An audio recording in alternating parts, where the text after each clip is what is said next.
here with another great tip. Being a homeowner, it seems like I never run out of ideas for a video to share with you guys. And this week it's on the kitchen sink here because Noreen was using it the other day, and our water pressure for the hot side went from this to that all of a sudden. I checked all the other hot faucets and they're all fine. So it tells me that it's not the water line, it's not the water system. It tells me that the problem is going to be down here inside the faucet handle itself, inside the valve. So let's go down in there and see if we can find out what it is. Okay, now to do this, our second step is going to be to turn the water off down below. I'm going to turn off both hot and cold in case I have to come over to the cold side for some reason. Okay, so with both shut-off valves turned off, we now want to turn on both faucets, break the vacuum, let the water finish running out. As you can see, I've still got a slow stream here. This happens to be the hot water side, which means the hot water valve below is not shutting off all the way.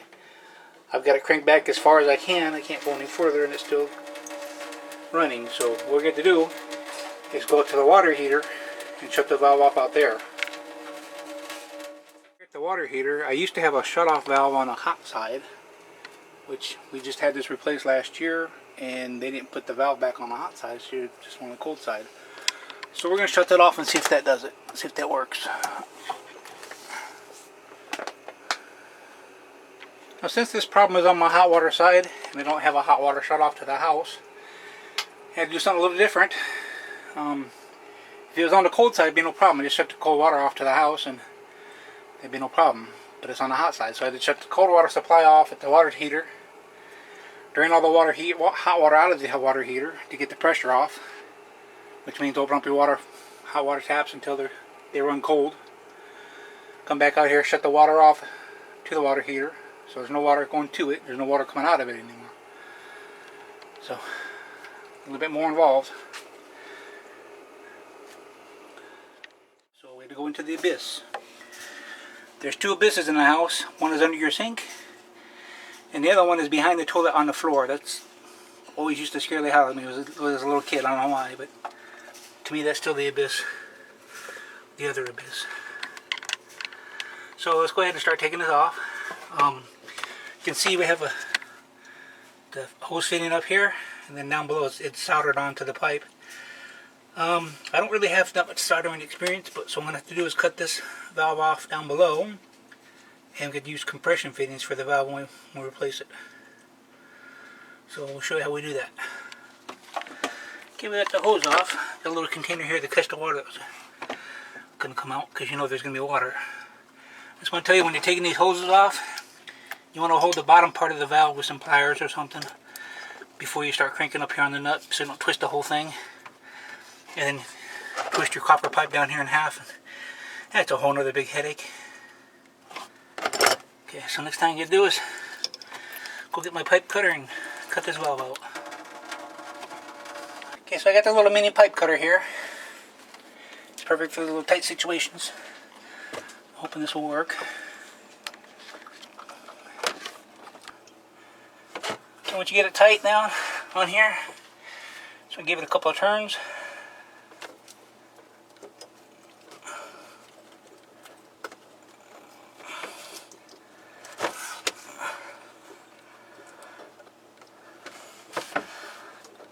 Every couple of turns you want to tighten on that screw a little bit more. It tightens up on the cutter and it cuts a little deeper. Okay, it took a little bit of cursing, a little bit of back aching, and a whole lot of sweating, but I finally got it off. So now, off to the hardware store to get a replacement valve. Okay, so here's the old valve that we cut off. Here's the new valve that we're going to put on. Instead of soldering it, it has a compression fitting here. What this does, it slides down the pipe, you tighten up the nut and it compresses. Makes a tight seal. Now the other end is the same. So what I like about this one is to shut it off is just a quick quarter turn. You have to sit here and crank and crank and crank on the lever. So I like that. Nice quick shut off. Okay, now to put this on is really simple. You gotta put your nut on first. Down over the pipe. Your compression ring goes on.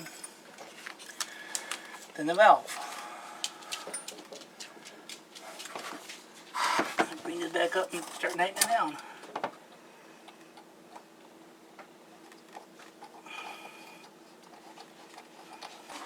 You know, when you're tightening down this compression nut, you want to hold the valve body with another wrench. So you're not just twisting on the valve itself, because it just keeps spinning. And you got to get this pretty snugged up.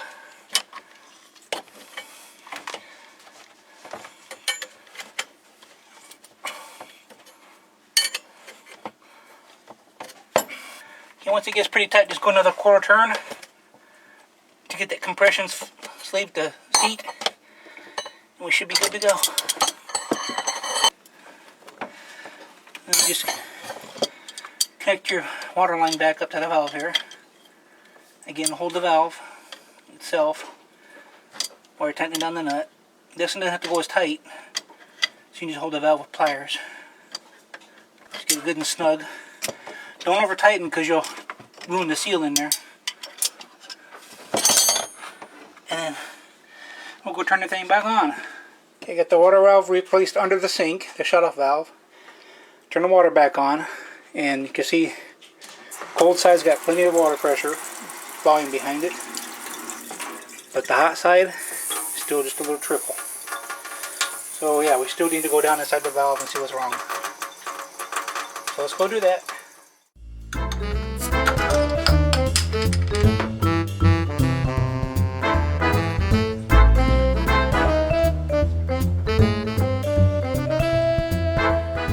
Shut off down below again. Both valves, or both handles on, faucets on. No water coming out. So now we need to start digging into the valve. And first we got to take the set screw out of the handle here. There's going to be quite a few small parts in here, so the best thing to do is you're taking them apart, lay them out on a piece of paper towel here, so in order, so you know which way they go back together.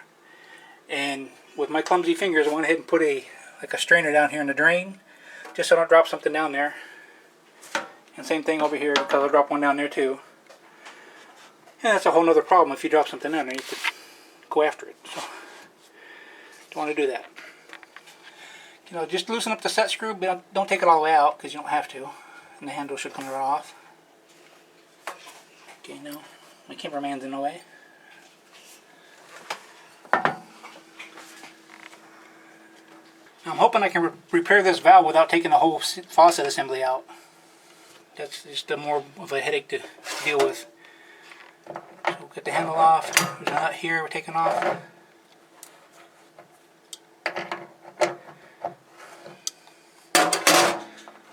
There we go. Okay, now I'm going to lay this over here, so put everything in order.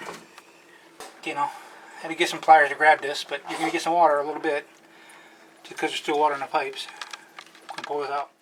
Okay, so obviously we have more problems, so I have to go back down deeper in there now. There's probably more down below. So, this is a seal.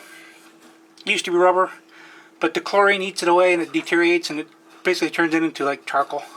Now, since our shutoff valve down below didn't shut off all the way, I'm thinking this is where the seal came from. It just let go and it worked its way up into here. So we got it out now, so we should be able to put everything back together and it should work. Okay, so what I had to do is, when that seal let loose below from the shutoff valve, it had got all over inside this valve. So what I had to do was take off the whole faucet assembly so I can get it cleaned up from the back side. I actually had to flush it from the front through the back to get it all out of there. Found quite a bit more pieces of it, and got it all cleaned out, everything put back together. Water's on, no parts left over, so give it a try. Cold water, plenty of pressure, plenty of volume for the air and lines. Hot water, plenty of pressure, plenty of volume, yay! So it works again. So that was the problem. So our low water pressure, low volume for the hot side of the faucet was because of the shutoff valve down below. The seal let loose on it and it got up inside the valve here. So basically I had to take it apart and clean it all out. So wouldn't say it was an easy fix, because taking this faucet assembly apart or getting everything disconnected down below is a huge chore. A whole lot more cursing, a whole lot more backaches, and a whole lot more sweating. But we got it all done. So, and it only cost us a $10 part down below to replace that valve. everything's fixed and ready to go. So, and I gotta tell you, this was more than a one beer job, but this week's beer of choice was Utica Club. It is a Pilsner lager style beer. Nice and crisp. It says brewed from the best quality malt grains and choicest hops. Absolutely pure. And this is actually the first beer sold in the United States after Prohibition. So that's kind of cool. But the story behind this, we were at the grocery store one day and saw a whole bunch of beer sitting in the cart, and it was marked as clearance. So it was discount beer. So we bought a whole bunch of it. We bought everything they had of this. I'm glad we did because we really like it. It's really good. It's got a really good flavor, good finish, good crisp, clean, smooth. So if you find some, give it a try. You'll probably like it. My second beer, since I said this was a 2-beer job, is actually a Yingling Black and Tan. It's a dark beer. You can see here. It's got a dark caramel flavor to it. It's actually pretty smooth. It's crisp. I like it. Good finish. I don't usually like the dark beers. This is really good though. I hope that helps. Hope it taught you something. Until next time, we'll see you again.